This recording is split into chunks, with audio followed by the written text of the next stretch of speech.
Welcome back to Smut and Study podcast. I'm Natalie. I'm Amanda, and on today's episode, we are talking about the second book in the cat and mouse duet, Hunting Adeline. Yes.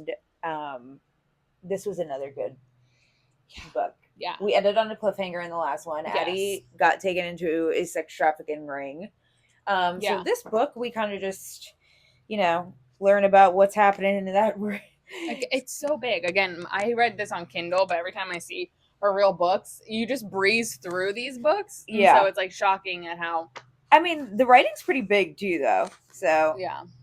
That's how I feel about my Zodiac Academy books. Like Shane looks over and he's like, "That print's kind of large." I'm like, "Leave me alone." Yeah, I like the big print. Yeah. This book is very good. It's very, very heavy. There is a lot of seriousness in this book, I think, like compared to the last one. It's definitely more sad. Like, again, we won't really go into like a lot of details, but basically she's in this sex trafficking ring. Zade's like trying to find her, and she's basically getting like used and also like abused for like months, and she's with other like women, and she's in this house and there's like gross men, and it's just like really sad because I feel like people obviously actually this is like real life for some people, or some people have gone through this and have like gotten out. So it definitely was like really sad and really heavy. She freaking stayed strong though. Like she was just like a bad bitch. Like like the whole all of that. Where I definitely feel like I would have just been like immediately broken. Like everything, like I just wouldn't have had like I feel like as strong will as like she had, where she was like, he's gonna find me, like he's coming for me. Like she just had so much faith in Zayden. And then I also just feel bad for him because I feel like I couldn't imagine like someone that you love being taken, like the movie Taken, and he's literally like doing everything he can to like find her. Yeah. And I feel like we were saying in the first book, how the gun scene was pretty much the scene where everybody was kind of like, okay, this book isn't for me. I feel like if you get super sensitive about human trafficking, like this book definitely crosses the line with that. And it does go into detail. She does get raped by someone in this book. And like she said, like abuse and everything. So I feel like if you got offended from the first book, the second book probably ain't for you either. No. But yeah, like you said, like she handled it like a champ. And like she really did. This sex trafficking ring was like kind of fucked up because it literally was like, it was ran by a woman, number one. Yeah. Like who excuse the fuck out of me. I couldn't stand her. Yeah. She just reminded me of like a trashy, like, I don't know if anybody's seen like Emperor's New Groove. I don't know why. It reminded me of Esma, whatever her name. Yzma, yeah. Yzma. It reminded me of her, but like maybe a little bit prettier, but just like super like scrawny and tall and like yeah. You know what's sad though is like how effed up, like you're a woman. Like you should know how it feels to be like taken advantage of by like a guy, and like you run this whole ring, and like it just gave me like goosebumps, like not in like a good way, because I'm just like, what if like their real life, what if it was you? Yeah, like what if it was like real life, like actual sex trafficking rings out there where it was like ran by like a woman. Like I'd be, are you like? They probably are too. It's sad. Like I don't know. It was really sad, and the whole like supposedly it was 3 months that she was in there. She was there or whatever, which is a really long time. Like, I mean, it really isn't, but it is, like, to be in that sort of situation. And like I feel like I was naive going to the book where I was like, I read it and I was like, he's gonna find her in like a week. And then it was like 3 months. Yeah. Like, Jesus. I know. I figured it would be a week too, because I feel like other books that I read, it was kind of like that, where it's like, they're lost, but then like they get found like pretty soon after. But like, let's just put this into, if this was you, like this is the way that it worked in this book. Pretty much she would get them all dressed up in like lingerie and stuff. And then like these really rich people would come and they would do like a fucking like Hunger Games like situation. Yeah. They like hunt for them in the woods. They would literally have to like run and like hunt for them, and like if the rich people caught you before you made it to like the outside like boundary, like they could like shoot you with like bow and arrows and stuff. So pretty much like you you almost die Yeah. doing this. And Yeah. our girl Addie, of course, she did not die. Thank God. Yeah. Ugh. But like, could you imagine? No, I would have been dead. I would have just stood there, like, just end it. Shoot me. I know. Just end it. But honestly, it's scary at how true it like if you knew, like, she had such strong faith that Zayden was gonna find her, but like I feel like if it was any normal like situation and you'd be like, oh, like you were just stuck in the middle of nowhere, like you knew no one knew where you were, and then they're like, oh, run through the woods and like if you make it, like you'll survive, but if not, you'll die. I'll be like, I don't know, do I want to survive? Like, just shoot me now so I don't have to literally be tortured for like ever. I don't know. Yeah, and I feel like even worse for her her was that like that was like her and Zade's thing, and that's why it's also called like cat and mouse duet, because like he would always say like run little mouse or whatever, and he would like chase her, and like that was like their thing, like they like that, and then like she has to actually go through that with like some fucking creepo guy. I know. And then like I also thought it was cool though because she ends up finding like a diary or like a journal or something underneath like a wooden panel in her room. And it's from this person Molly, who apparently was there before, and Molly's notes that she kept reading actually helped her to escape from the place. So like I thought that was pretty cool. But then there was also that one girl, I don't remember what her name was, but she was like picking on Addie the whole time and like trying to beat her up, and she's like, I'm number one and like I'm the favorite, like she was like crazy. That girl was crazy. Yeah. Like this girl actually liked being like raped and stuff, I think. I don't know. Wasn't she there for like like I think she'd been there for like 2 years or something, or 2+ years. Like it was a long time if she had like been there, but yeah, she was like so fucked up from the experience. She's like, I'm just gonna stay. Yeah, she wanted to stay. Like, oh my God, yeah. Which is also really sad because that probably also happens. Like your mind just becomes like warped, and you're like, this is love. Like I'm taken care of here. Like sad. It's sad. It's a very heavy book. Like this one, I was actually shocked. Like when I read this book, I was like, oh, like it was still like dark romance, but I was like, this is deep. This and is of course, like stuff. Addie in this book was like the prettiest one apparently there. So like they had nicknamed her like the Diamond, and she was like the most expensive girl for, I guess, the sex trafficking thing.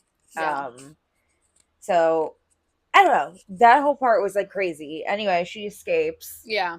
Gotta love that. She runs out. She gets into like a fucking trailer. Yeah. Apparently they go looking for her. And this part actually had me on my freaking toes, man. Because she like heard someone about to come into the trailer, and it was Zade. Thank the freaking Lord.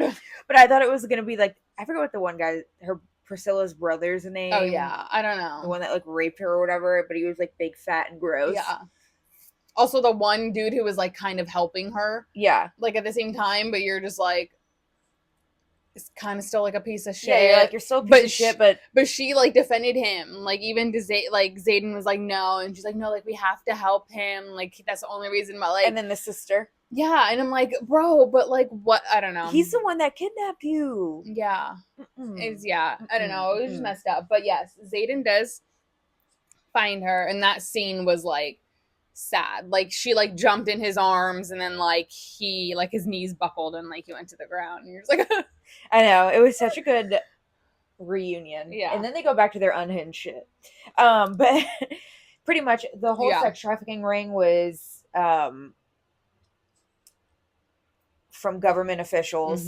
It's planned out to think that it's this guy's named Mark, and he actually was obsessed with Addie, and like that's who we think did that, but it ended up being his wife.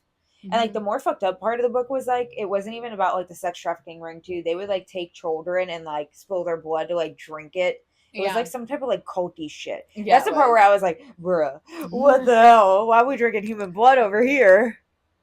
Yeah, it wasn't it like it would like make them younger or something? Like it was weird. It was really far out stuff. But again, stuff that probably happens and we just like don't even know about it for sure. Yeah, and then like the other thing too that I loved about Zade was that like his love for just like saving like all these kids, like the little girls and everything that he like saves from like the trafficking rings, and it's so cute.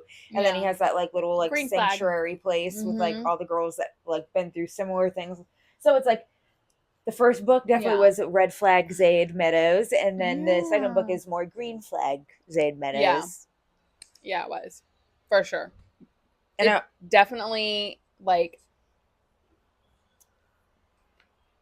after she got rescued, I feel like it still was like kind of like hard to read because she was like loved him and like wanted him to touch her, but like also didn't want to be touched by anyone. And you're just like, oh god, Understandable. like yeah, understandable. And you're like, this is so sad. Like, just do it. Like you love him, but then you're like, oh, what do I know? Like Yeah.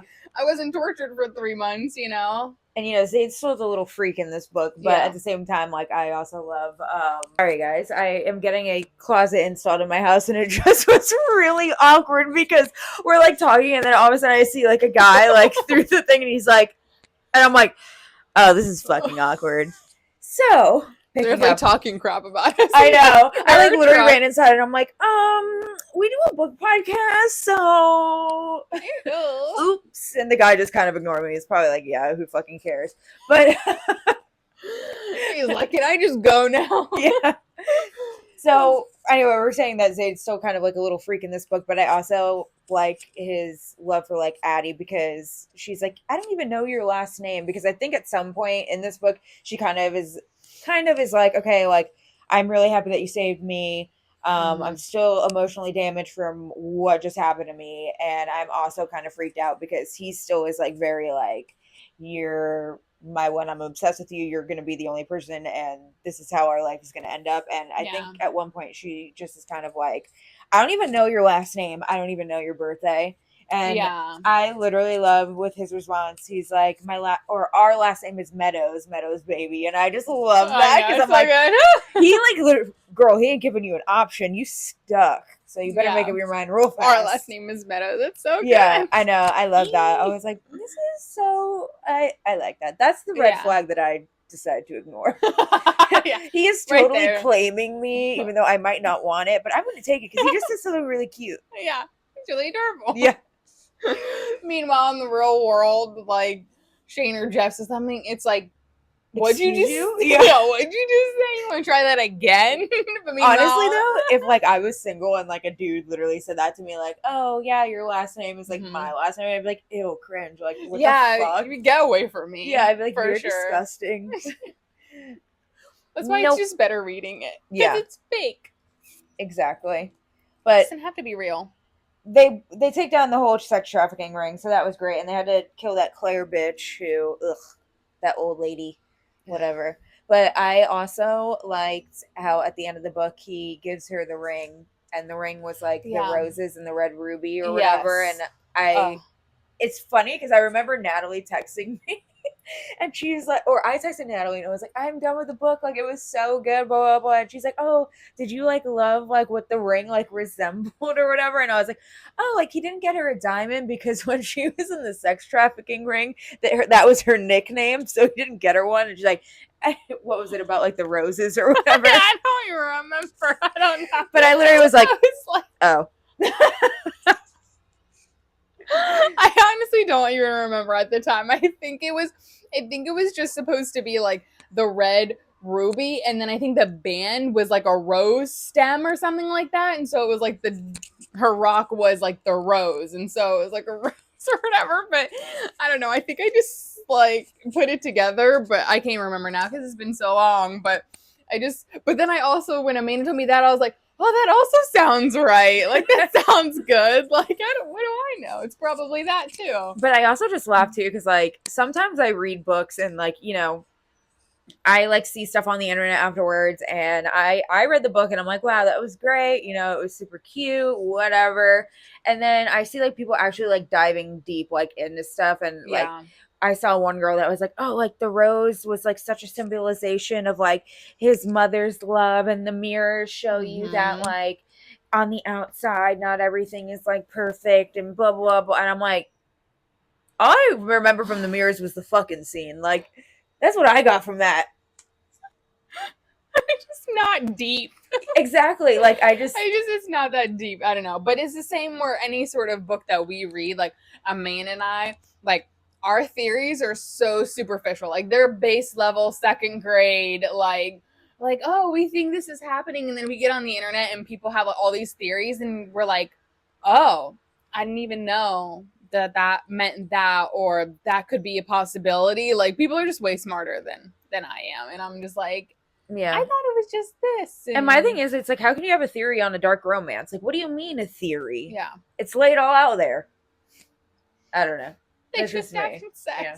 Don't look too hard into it. I don't know. But one thing that we did really forget to mention in the first book was that as she was getting the letters from, like, in this book, there was letters from Molly, the girl who was also caught in the sex trafficking ring, but escaped. In the first book, there was letters that she found in the Parsons Manor from her grandma. Yeah. And pretty much she found out that her grandma was having an affair with someone who also was her stalker. Yeah. So runs in the family, I guess. I don't know. Yeah, definitely.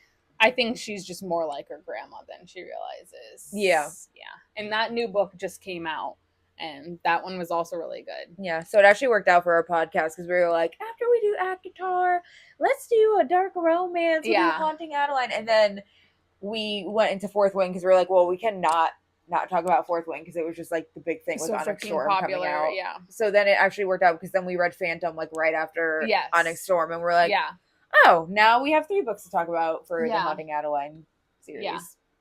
And I liked it. I liked Phantom too. Yeah, I liked all of these books, but I know they weren't, like I said, everyone's cup of tea. And I think that like other people like different sort of dark romances. And I had a friend from work, shout out Victoria, who read Hunting, and she gave it 2 stars, and she didn't really like it because she just felt that, this girl had just gone through all of this trauma, and Zade was pretty much still dumping trauma on her, where it was like she probably really needed like therapy and to speak to someone in like time.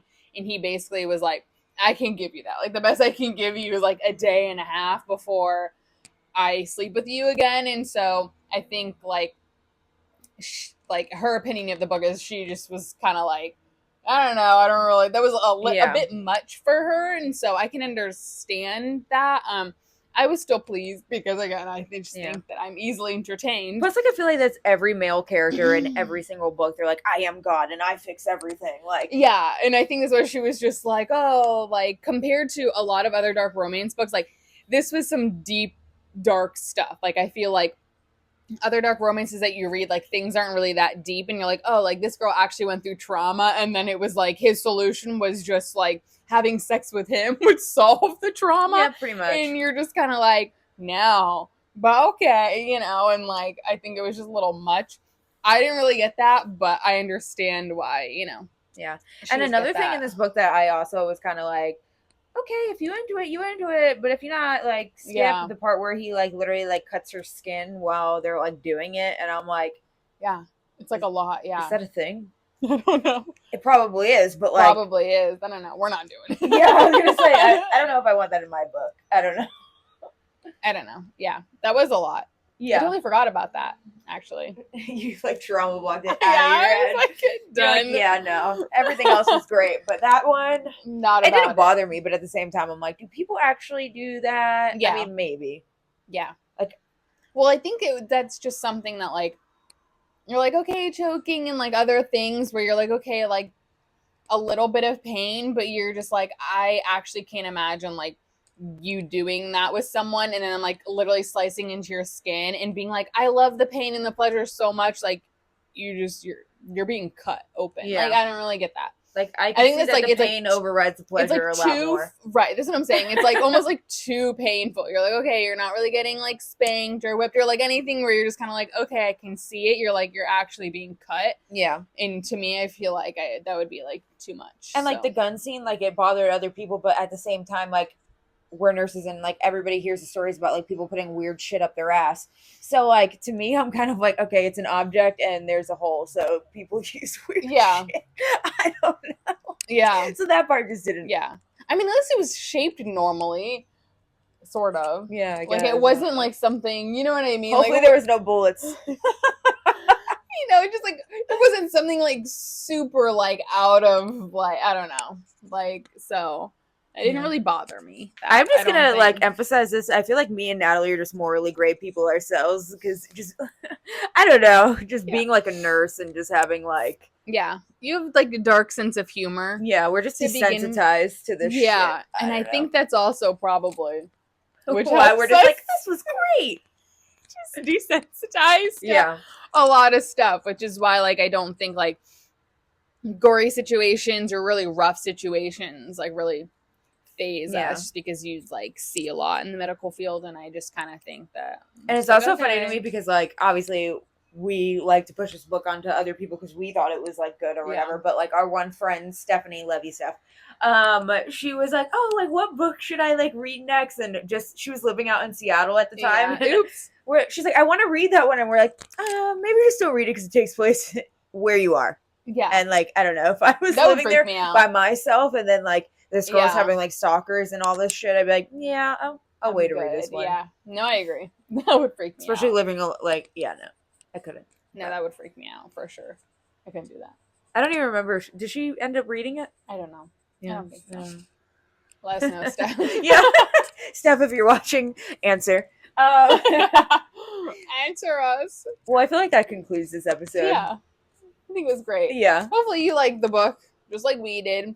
But if you have different opinions, and that's fair, we understand. Like, I can wrap my head around why you would have different opinions. But, you know, thanks for tuning in. Thanks. Bye.